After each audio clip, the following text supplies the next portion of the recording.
السلام علیکم پولیس ماما څنګه له خی زه یو رپورټ کوم ماما. ها بچیو وایا سباره کې رپورټ لیکي زه په شریف ګل باندې رپورټ لیکم.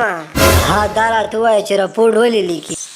شریف ګل چې کوم دی زما ډېر زیات نقصان کړی دی، زما مال جایداد تباه کړی دی.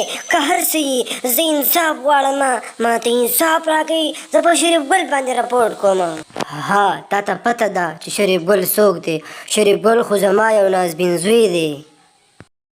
نه پوهېږم که هر څوک دی که نه رپورټ اخلي، او که بره لاړ شم ښه بره لاړ شم که رپورټ اخلي. ها ته خو ما ته مکمل لیونی ښکاري، ماغزه دې کار نه کوي.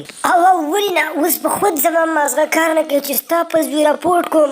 لیونی شوم، ماغزه مې کار نه کوي. وره نمبره پرېږدم دې چېرته نه دې پرېږدمه.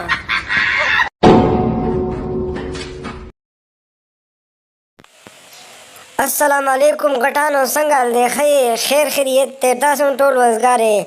صیبه ما ته یو مسله راغلې دا حل کول غواړي. وایه ځوانه ستا ته څه مسله ده؟ ستا مسله به حل کېدی شي. یاره غټانو څه به درته ویمه، خو زما یې ډېر زیات تاوان کړی دی، ما ته یې ډېر نقصان را رسولی دی. زما مال جایداد یې تباه کړی دی، زما رپورټ هم څوک په تاڼو کې نه والي. زه تاسو ته راغلی یم زما مسله حل کړئ. ما ته انصاف پکار دی چې ما ته د خپل مال جایداد ټول هر څه واپس میلاو شي. ښه دا راته ووایه ستا مسله څه ده؟ رپورټ په سر کې. یاره غټانو داسې کار دی چې زما یوه چرګه وه او هغې به هګۍ اچولې.